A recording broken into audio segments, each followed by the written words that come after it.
Assalamualaikum warahmatullahi wabarakatuh. Perkenalkan, nama saya Nandara Gila Adelia atau biasa disebut dengan sebutan akrab Ibu Adel, yang akan menemani anak-anak sekalian untuk bisa belajar bersama mengenai materi pengelolaan pengadaan pada mata pelajaran layanan bisnis dan logistik. Nah, di sini Ibu akan menjelaskan mengenai pengertian dari pengelolaan pengadaan itu sendiri seperti apa sih. Nah, perlu kita ketahui bersama bahwa manajemen pengelolaan pengadaan di sini merupakan bagian penting dalam kegiatan bisnis dan logistik yang berfungsi untuk memastikan tersedianya barang atau jasa yang dibutuhkan organisasi secara tepat waktu, tepat jumlah, tepat mutu, dan dengan biaya yang efisien. Sehingga dengan adanya pengelolaan pengadaan ini, di sini kita bisa mengetahui nih terkait efisiensi pengelolaan pengadaan barang maupun jasa yang tersedia di sebuah organisasi maupun instansi yang akan kita telusuri, seperti itu.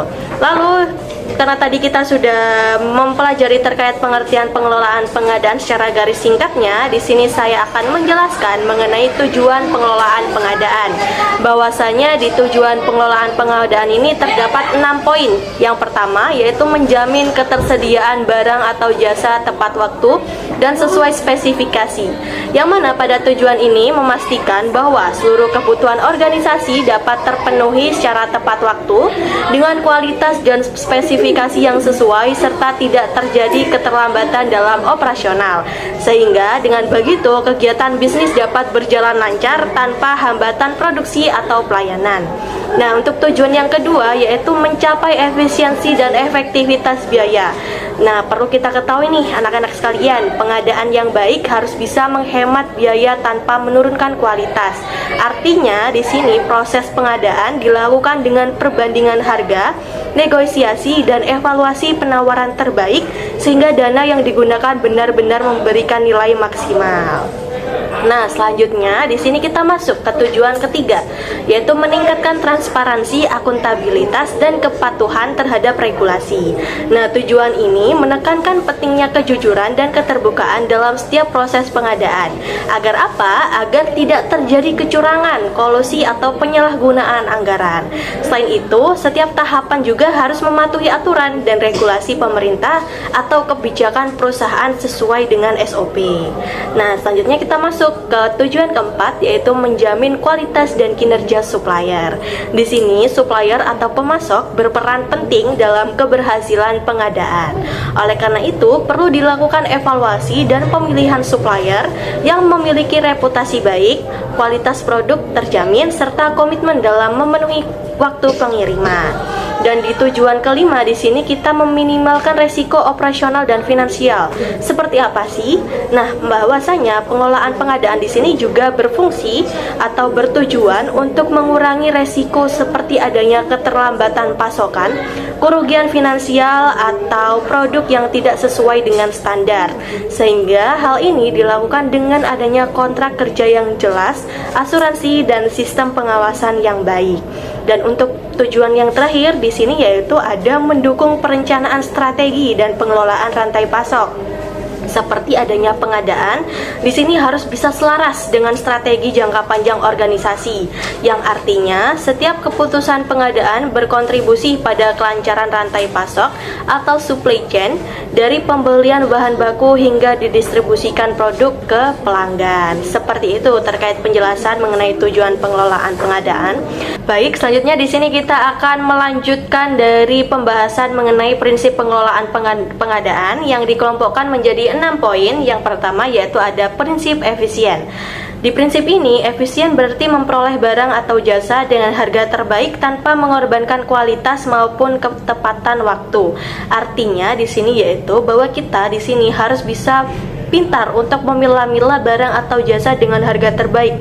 Harga terbaik di sini dikatakan seperti harga yang miring, harga yang murah dengan adanya kualitas atau kualifikasi barang atau jasa dengan terbaik. Lalu di prinsip kedua yaitu ada prinsip efektif, yang mana efektivitas di sini dalam pengadaan menekankan pada hasil atau output yang sesuai dengan tujuan dari organisasi itu sendiri. Dan prinsip yang ketiga yaitu ada transparansi, yang mana transparansi di sini proses pengadaan dari perencanaan, penawaran hingga penetapan berlaku terbuka bagi pihak yang berkepentingan dan dapat diaudit secara terbuka. Oleh karena itu, transparansi di sini dikatakan sebagai transparan atau terbuka, tidak adanya penyembunyian atau mungkin penyelewengan, sehingga dari pengelolaan pengadaan benar-benar harus menaklukkan atau menerapkan adanya prinsip transparansi itu sendiri agar hasil yang dihasilkan itu dapat transparan dan terpercaya. Lalu di prinsip yang keempat yaitu ada prinsip akuntabel, yang mana pengadaan barang atau jasa harus dilaksanakan dengan pertanggungjawaban kepada para pihak yang terkait dan dari masyarakat. Lalu yang prinsip kelima yaitu ada adil dan tidak diskriminatif, yang mana pengadaan barang atau jasa harus memberikan perlakuan yang sama terhadap semua calon yang berminat.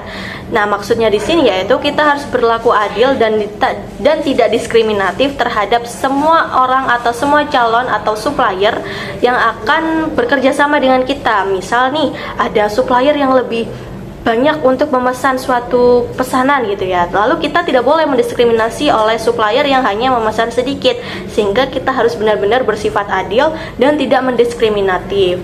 Lalu yang prinsip terakhir yaitu adanya prinsip terbuka dan bersaing, transparansi dan terbuka untuk penyedia barang atau jasa yang telah memenuhi persyaratan melalui kompetisi yang sehat. Kita akan masuk ke dalam pembahasan mengenai alur atau proses pengelolaan pengadaan. Mari kita simak secara seksama melalui 11 alur atau proses pengelolaan pengadaan sebagai berikut. Yang pertama yaitu ada alur identifikasi kebutuhan. Nah, tahap pertama ini adalah mengenali barang atau jasa apa yang dibutuhkan oleh perusahaan atau instansi. Misalnya nih, adanya kebutuhan alat tulis kantor, komputer, atau bahkan dari bahan produksi itu sendiri yang sedang dibutuhkan. Nah, lalu di alur yang kedua yaitu ada verifikasi dan perencanaan. Setelah kebutuhan diketahui, maka dilakukanlah pengecekan atau perencanaan agar pengadaan di sini sesuai dengan anggaran dan tujuan dari organisasi tersebut. Lalu yang alur ketiga terdapat riset, pasar, dan seleksi pemasok. Dengan mencari informasi tentang harga, kualitas, dan reputasi pemasok, maka dari hasil riset ini dipilih pemasok yang paling sesuai dengan kebutuhan yang sedang dibutuhkan di organisasi atau perusahaan itu sendiri.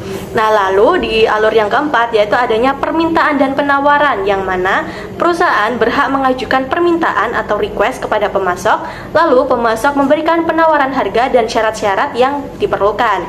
Dan untuk alur yang kelima yaitu adanya evaluasi dan negosiasi, yang mana menilai dan membandingkan penawaran dari berbagai pemasok dan jika perlu dilakukan negosiasi agar mendapatkan harga dan syarat terbaik. Selanjutnya di alur keenam yaitu adanya pemesanan atau kontrak. Setelah adanya kesepakatan, maka dibuat pesanan resmi atau kontrak kerjasama yang berisi rincian barang, harga, dan waktu pengiriman.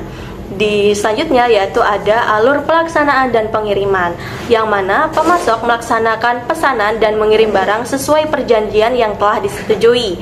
Lalu dilanjutkan dengan alur penerimaan dan pemeriksaan, yang mana barang yang datang diperiksa untuk memastikan jumlah, kualitas, dan spesifikasinya sesuai dengan pesanan yang kita pesan.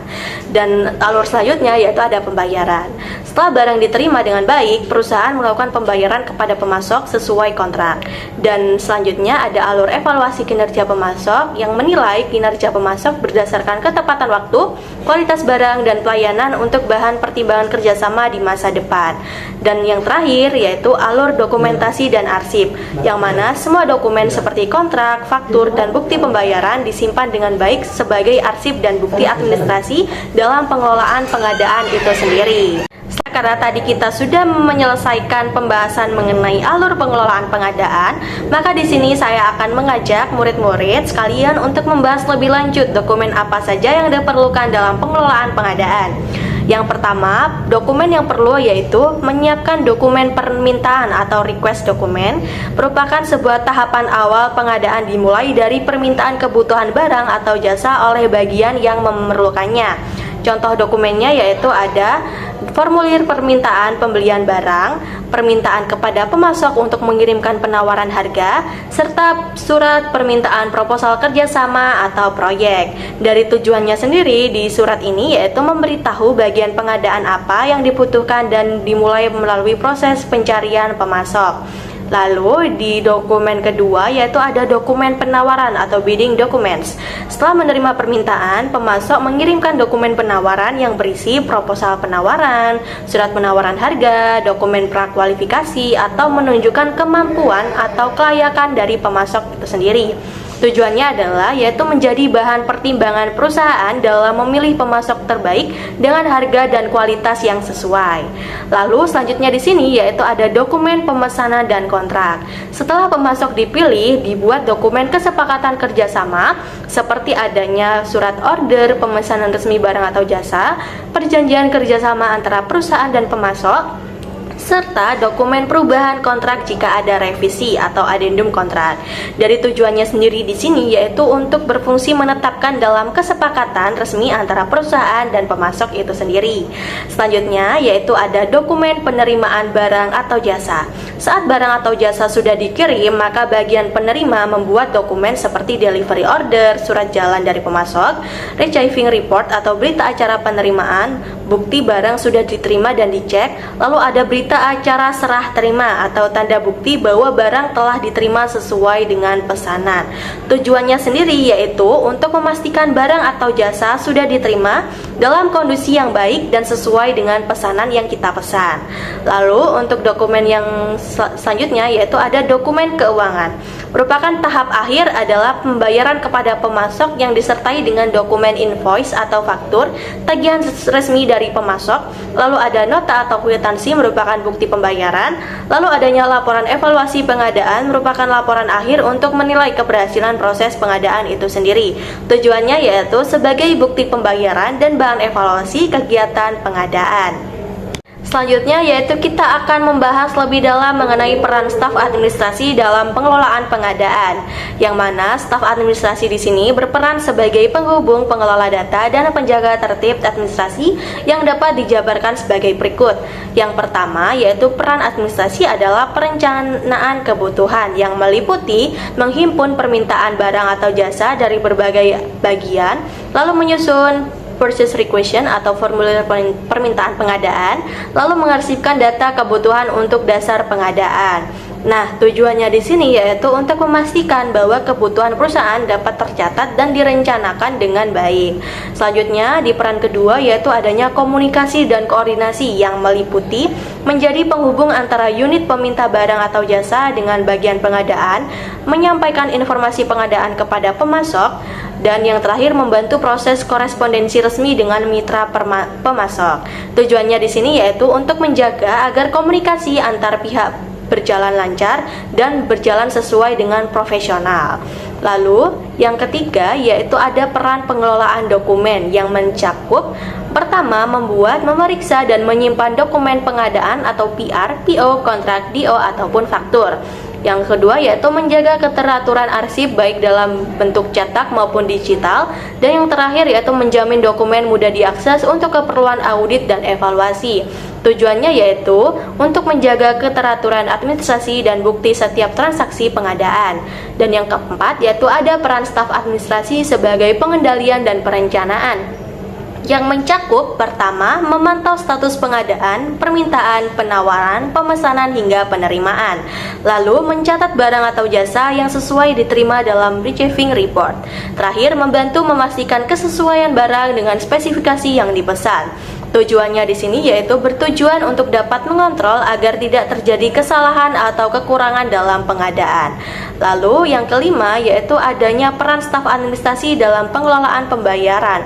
Yang pertama, mengarsipkan faktur dan nota dari pemasok, meneruskan dokumen pembayaran ke bagian keuangan, membuat laporan ringkas terkait transaksi pengadaan. Tujuannya yaitu dapat memastikan pembayaran kepada pemasok dapat dilakukan tepat waktu dan terdokumentasi. Lalu yang keenam yaitu peran staf administrasi dalam bidang evaluasi dan pelaporan, yaitu mencakup menyusun laporan administrasi pengadaan untuk pimpinan, membantu mengevaluasi kinerja pemasok melalui data arsip, dan yang terakhir yaitu memberikan masukan untuk perbaikan prosedur administrasi pengadaan. Tujuannya di sini supaya kita bisa memastikan terkait evaluasi apa selama proses pengadaan atau pengelolaan yang sudah kita lakukan pada kegiatan pengelolaan pengadaan di suatu instansi atau organisasi kita itu sendiri.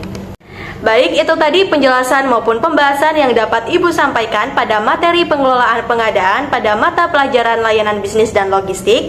Kurang lebihnya mohon maaf dan semoga dapat tersampaikan oleh rekan-rekan maupun peserta didik lainnya. Sampai jumpa di lain kesempatan.